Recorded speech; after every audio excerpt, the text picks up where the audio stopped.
Bonjour Gérard, bonjour Sylvie. Bonjour, monsieur Attier. Madame, monsieur, bonjour.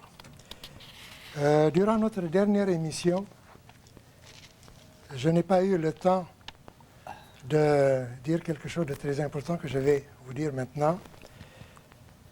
J'ai travaillé sans modèle, c'est-à-dire que j'avais fait un croquis à l'avance, une petite étude du sujet, et je pars de cette étude pour faire le tableau par la suite.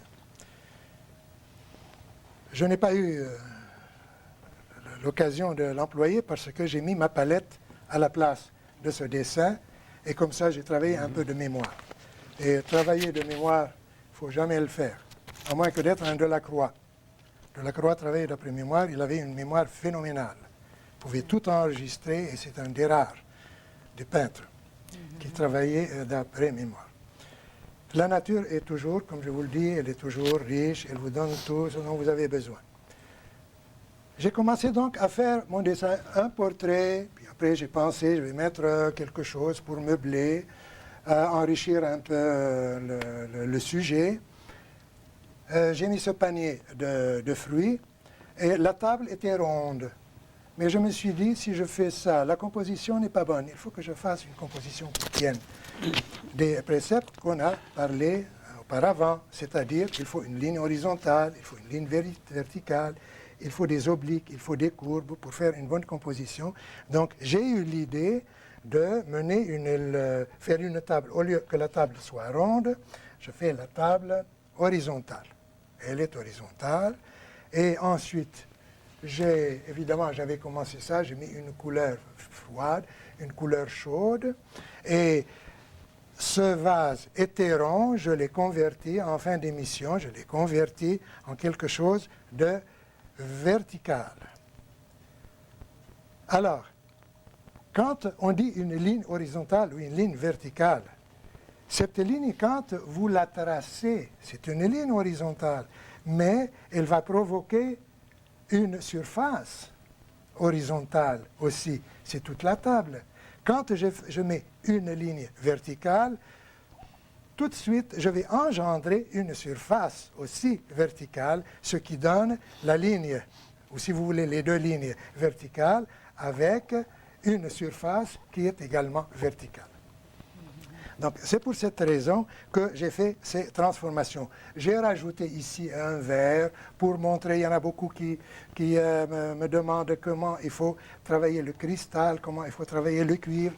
Alors ceci, c'est une petite démonstration, vous faites toujours votre fond foncé et avec quelques touches, simplement, et vous avez ce que vous cherchez.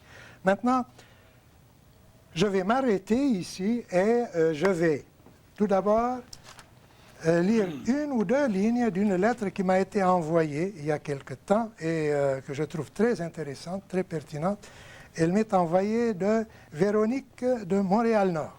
Je ne vais pas lire toute la lettre, je la remercie pour le contenu. Et je lis seulement une phrase. J'aimerais, vous avez parlé de dessin au trait et sans ligne. Elle veut dire par là des dessins en volume, en masse. J'aimerais en voir des exemples pour voir la différence l'un et l'autre.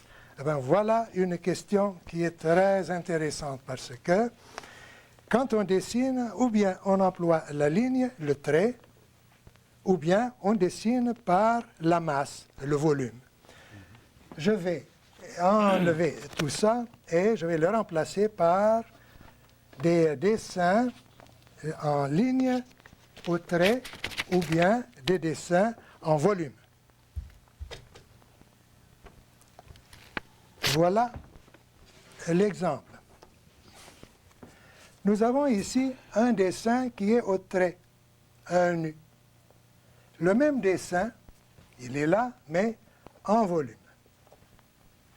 Ça vient de la collection de la propriété de l'Académie, notre Académie, l'Académie Wattier. Alors, vous qui voulez dessiner, vous avez le choix, car il y a un choix. Et vous ne pouvez pas dire, moi, je veux choisir à dessiner en volume, et l'autre dire, moi, je préfère dessiner au trait. Ben, vous allez choisir, évidemment, mais votre personnalité intime va vous guider vers l'un ou l'autre. Vous ne pouvez pas être bon dessinateur et coloriste en même temps. C'est rare, évidemment, il y a toujours des exceptions à la règle. Alors, C'est quoi d'être coloriste? coloriste, c'est-à-dire harmoniste, c'est-à-dire traduire l'objet au moyen de la couleur. Ça, c'est être coloriste. Harmoniste, on emploie l'effet des couleurs. Il y a encore valoriste, ça, on tombe dans le domaine de la peinture, de la couleur. Être valoriste, c'est-à-dire vous allez employer la couleur, mais vous employez la couleur allant du brun le plus foncé au plus clair. Ça, c'est les valoristes. Coloristes, harmonistes, ce sont ceux qui vont employer les couleurs de l'arc-en-ciel. Ah, bon. Maintenant, pour revenir à ceci, ici, vous avez un dessin au trait. Comme vous remarquez, le volume n'y est pas. Simplement, nous avons un trait. Mais le trait que le dessinateur met là-dedans a sa signification. C'est-à-dire que si, par exemple, la lumière, dans notre cas, la lumière vient de haut en bas, de droite à gauche, dans les deux cas. Ici, nous avons traduit la lumière et l'ombre avec le clair-obscur. Tandis que là, nous avons traduit ça avec uniquement au moyen de la ligne. Cette ligne a une signification de la manière dont on accuse le trait. Si vous, du côté de la lumière, comme vous voyez, le trait est fin, du côté de l'ombre, le trait est plus dense, ici, le trait est plus fin, tandis que du côté de l'ombre, c'est plus foncé. Ici, par exemple, c'est foncé, c'est gras, ici, c'est mince. La même chose ici, remarquez. Du côté de la lumière, vous avez le trait est presque inexistant, on ne le voit pas. Des fois, le peintre ou le dessinateur arrête son crayon et il le reprend un peu plus loin. Il laisse un vide. Tout à l'heure, je vais vous expliquer pour quelle raison. Donc, la différence entre celui-ci, ce dessinateur au trait et le dessinateur en volume, qu'est-ce que c'est? La différence est bien simple. Ça, on revient toujours au contenant et le contenu. On a parlé de ça à l'émission précédente. Le contenant, le contenu, le vide et le plein. Ici, ça c'est un dessin où il y a le contenant. Le contenu n'y est pas, c'est-à-dire les volumes. C'est un dessin au trait, à la ligne. Tandis que là, nous avons le contenu aussi. Il y a le contenant, mais c'est surtout le contenu qui compte là-dedans. Parce que la ligne qui est là, comme vous voyez ici, la ligne qui est là, elle n'existe plus. C'est le début de l'ombre et la fin de l'objet. Donc, la ligne disparaît au fond, tandis que là, la ligne existe. Et comment se fait-il qu'il y a des dessinateurs, des peintres, des artistes qui dessinent seulement? Pour eux, le dessin, ça compte. Le volume, ça ne compte pas. Eh bien, ceux qui travaillent avec le trait, ce sont des peintres, des artistes qui ont l'esprit de synthèse. Car il y a la synthèse et il y a l'analyse. Synthèse, c'est-à-dire vous prenez les choses en gros. L'analyse, vous allez fouiller dans les détails. Voyez-vous ici, il ne fouille pas dans le détail, c'est le trait. Simplement, le trait fin indique le chemin de la lumière. Le trait qui est gras, ça indique le côté de l'ombre. Mais, généralement, ceux qui dessinent, qui sont forts dans le dessin, ne sont pas coloristes. Ils ne cherchent pas, ils voient l'objet comme pas tout à fait comme les impressionnistes, mais ils voient l'objet en dehors. Ils ne vont pas fouiller à l'intérieur. Donc c'est la synthèse. Tandis que ceux qui dessinent en volume, en masse, ce sont les analystes. Et généralement, ceux qui font ce dessin, ce genre de dessin, sont des peintres, de vrais peintres. Je ne dirais pas qu'ils soient automatiquement coloristes, harmonistes, mais ils sont peintres. Parce que le peintre, il ne va pas dessiner seulement avec son pinceau, faire des traits et s'arrêter là. Le peintre, il va prendre son pinceau et il va étendre sa couleur à l'intérieur. Donc automatiquement, il devient analyste. À quoi ça sert ceci, à quoi ça sert cela, celui-ci? Évidemment, ceux qui sont doués d'un esprit de synthèse, ils vont faire par exemple la caricature, c'est bon pour la caricature, c'est bon pour le dessin publicitaire, c'est bon aussi pour ceux qui font de l'abstrait, ceux qui font de l'abstraction. Ils ne vont jamais faire un dessin en volume, jamais. Ils vont faire des dessins au trait. Et vous l'avez remarqué chez tous les grands peintres abstraits. Alors, que celui qui fait le dessin en volume, lui, c'est un peintre, on pourrait dire, qui va vers la figuration, figurative. Une chose qui s'impose, là, une question qui se pose. Maintenant, cette lumière qui vient d'ici, est comment le corps va réagir avec cette lumière qui s'en vient ici. De cette manière-là, on a le trait qui est fin, dans cet exemple, et ici, on a le trait qui est fin, on a en plus le volume. On va prendre maintenant un exemple de peintre qui a fait le dessin en volume et qui en a fait une peinture en volume, bien entendu. Et vous allez voir de quelle façon il faut que le sujet s'amalgame avec le fond. Je vous ai montré la dernière fois, et je l'ai encore sous les yeux, les cheveux que j'ai montrés la dernière émission ici. Voyez-vous que les cheveux se combinent avec le fond. Donc le fond joue avec la même chose, son rôle avec le sujet lui-même. Ici, il se découpe, tandis que là, il fond. Partout ailleurs, il faut qu'il se découpe. Vous allez voir que ici, la ligne de la table, elle est défaite, elle n'est pas toute droite. Il faut toujours qu'il y ait une amalgamation de la couleur avec le sujet. Aussi pour le dessin.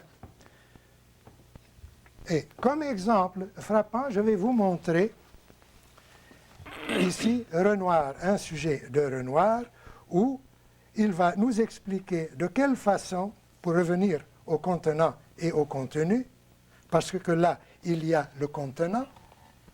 Ici, nous avons le contenu. Le contenant qui prime, le contenu qui prime. Bon. Je vous montre un sujet de Renoir, qui est la loge de Renoir. Regardez bien. Ici, vous avez un homme, une femme. Et si vous remarquez, la tête, la chevelure des deux participants, vous voyez fort bien que la chevelure de la femme fond et pénètre dans la chevelure de l'homme. Donc, ce qui fait qu'il y a combinaison des deux. Si vous allez ailleurs, vous allez voir que le vêtement de l'homme se confond, il coule dans le vêtement de la femme, et tout ça va faire un enchevêtrement. Autrement dit, un corps doit se mélanger avec un autre. Quand vous voyez un paysage, ou quand vous voyez un paysage par exemple, ne pensez pas que l'arbre est seul au monde, ou bien la montagne est seule au monde, il faut peindre la montagne, l'arbre, la maison, le lac, les arbres. Non.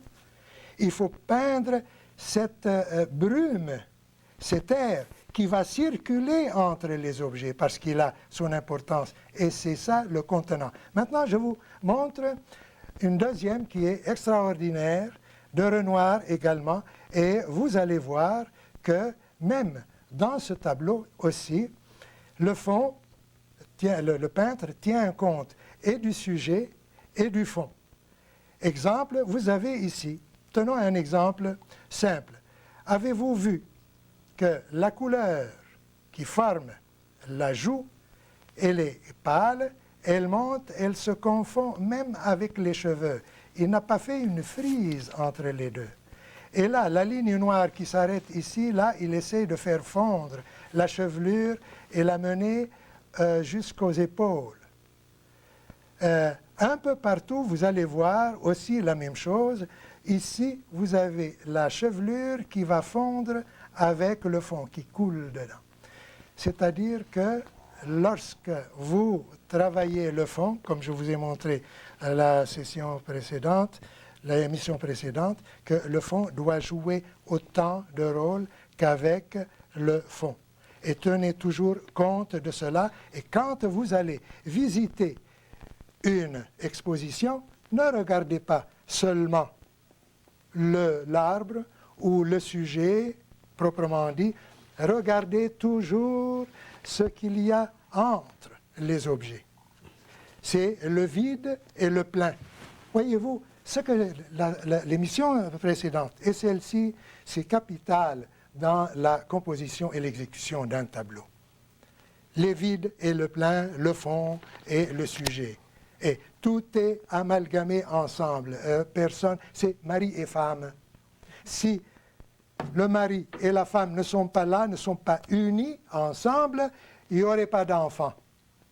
Et pour le peintre, c'est la même chose. Si vous ne confondez pas, si vous ne mélangez pas le vide et le plein, le contenant et le contenu, la synthèse et l'analyse, le tableau ne naîtra jamais. Ou s'il va naître, il va naître estropié. Donc, tenez toujours compte de ça. Maintenant, je vais vous montrer encore un autre exemple, tout ça pour Véronique de Montréal-Nord. J'ai bien aimé sa lettre. Eh bien voilà, je vais vous montrer ceci. Vous avez 3 boules. 3 boules qui sont sur des fonds différents.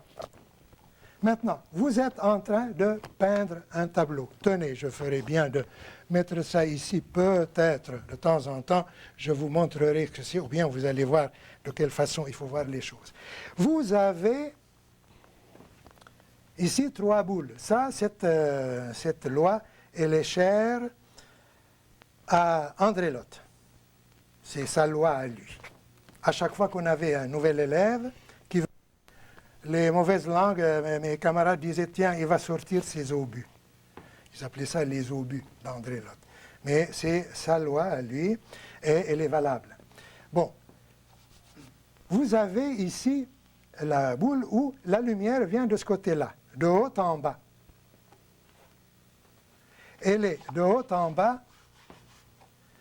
et de droite à gauche. Donc, la lumière venant d'ici, la lumière va illuminer ce côté. La lumière tranche sur le fond. Tandis que là, du côté de l'ombre, il y a la lumière, il y a l'ombre, et si vous avez un mur, vous avez l'ombre portée, on n'en parle pas de l'ombre portée ici. Donc, ça se différencie nettement, tandis que du côté de l'ombre de l'objet va mourir dans le fond. Il va couler dans le fond, on ne le voit pas. La même chose, ici, vous faites une tête, tout de suite, vous allez faire fondre ceci dans le fond. Comprenez? Donc, de cette façon-là, votre sujet fait corps, tout ensemble.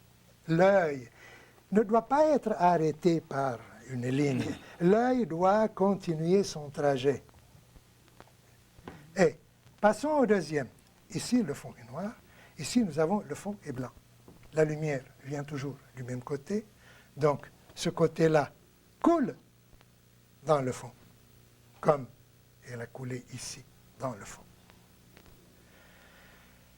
Mais de ce côté-là, il va trancher nettement. Quand vous faites un tableau, faites la même chose. Que ça tranche, c'est pas assez tranché, ben, probablement ça va changer, ça, beaucoup, au fur et à mesure. Ça va trancher de ce côté-là, peut-être la lumière viendrait de ce côté-là, donc ça va trancher, mais ce côté-là va couler, dans le fond. Et vous allez faire ça un peu partout, dans tout ce que vous faites, il faut qu'il y ait un côté de l'objet qui coule un peu, dans le fond. Des signaux comme ceci reposent l'œil du regardant. Celui qui visite votre exposition, il va rester là, l'œil ne se fatigue pas en passant d'un endroit à l'autre, d'un objet à l'autre. Maintenant, nous allons arriver à la troisième. La troisième, c'est gris. La lumière vient toujours du même côté, c'est légèrement visible, c'est légèrement encore visible, moins intense que nous avons ici, moins intense que nous avons là. Mais la couleur intermédiaire va couler, le passage va s'effectuer des deux côtés au milieu, entre les deux. Tout ça, qu'est-ce que ça veut dire? À quoi ça peut vous aider aussi? Ça peut vous aider encore quand vous êtes, par exemple, en train de faire un tronc d'arbre. Comment, où est-ce qu'il faut que ce tronc d'arbre coule avec le paysage qui est à côté? Vous n'avez qu'à appliquer ces trois méthodes. À vous de choisir. Vous n'êtes pas obligé de prendre une seule loi. Vous avez le choix entre trois. Donc, on peut dire qu'à ce moment-là, vous travaillez avec les valeurs dont vous nous avez déjà parlé, là, pour, par exemple, définir la perspective aérienne entre oui. un arbre qui est à l'avant et celui qui est à l'arrière. C'est bien évident. À supposer que vous avez un arbre au premier plan et un tronc. L'essence de l'arbre est la même avec un autre arbre qui est à 100 ou 200 pieds plus loin. 100, 200 pieds plus loin, vous avez le même arbre, le même tronc. Qu'est-ce qu'il faut faire? Est-ce qu'on peut employer la même valeur pour le premier arbre ou le deuxième? Non. Ça va changer, évidemment, mais ça, c'est une question de lumière. Voyez-vous, la lumière qui vient par là, au fur et à tout dépend aussi de ce qui entoure le tronc d'arbre.